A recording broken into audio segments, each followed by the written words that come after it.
I typically use these methods when I have a wash and go, or if I need a little bit of extra length to any hairstyle that I currently have.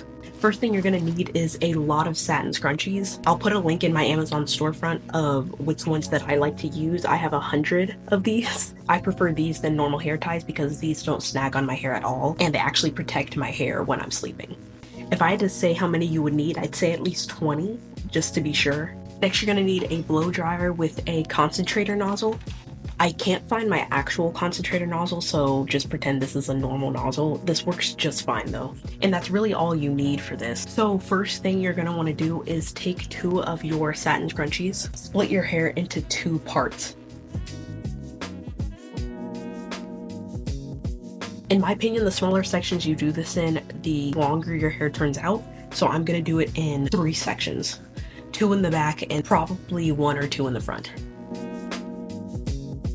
You're gonna take your blow dryer with the nozzle on it on warm heat only, not hot heat. If you really don't want to use warm air, you can use cool air while your hair is slightly damp. If your hair is semi-dry or it's still damp and you don't mind using heat, then I recommend the warm setting, not the highest setting. Then you're gonna want to take it on the highest fan setting so it blows out the most air.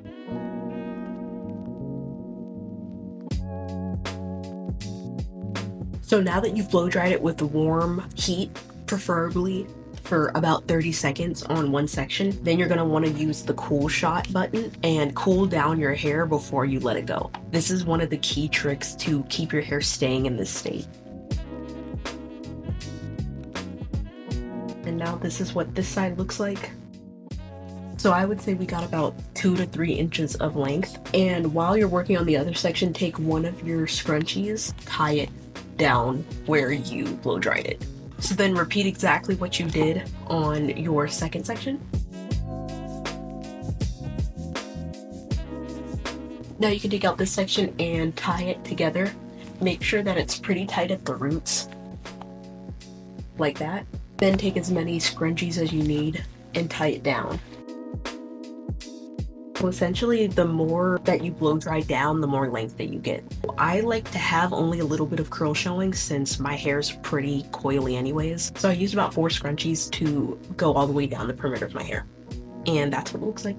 And just repeat for the rest of my head.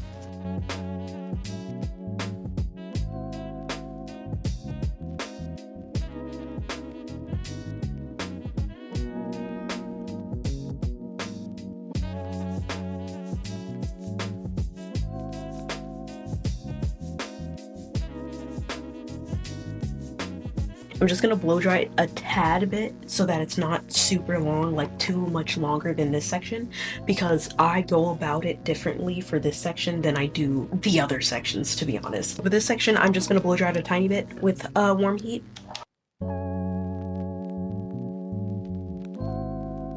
So I'm only gonna put like 2 scrunchies on this part because I like the top to have a little bit more volume. You can either leave it alone, which I typically do, or you can band it like once or twice. But for this video, I do want my hair to look a little bit longer than it is.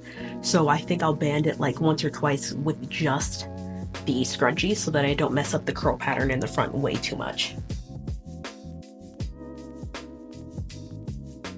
Now it's just a waiting game, to be honest. I typically like to leave this in for either overnight or for 2 to 4 hours. But if you don't like using heat, then just use the banding method. If you don't want to wait too long, use the heat method.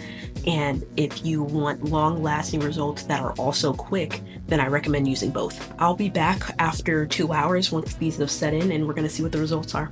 Okay, so now it's been about 2 hours and I'm going to finally take these out.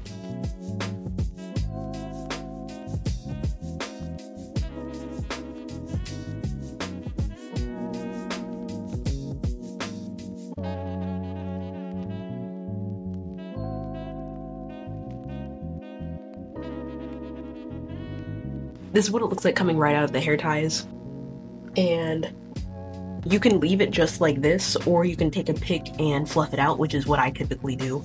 But you can see the difference in length, which is pretty big in my opinion. Me personally, after stretching, picking it out kind of makes it look a little bit more even, because right now it looks like there's completely different lengths in my hair, which there is, but picking it out kind of makes it blend together better. So let me grab my pick.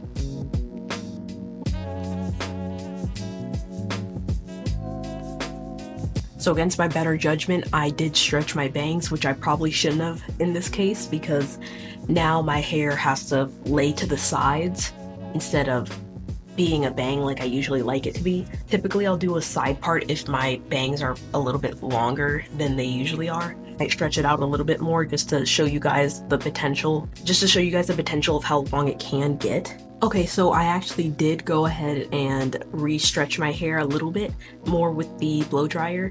You don't have to go through that step unless you want the most elongation possible, but I just wanted to show you what it looks like when I stretch my hair to its almost max. This is how much stretch I got out of my hair this time.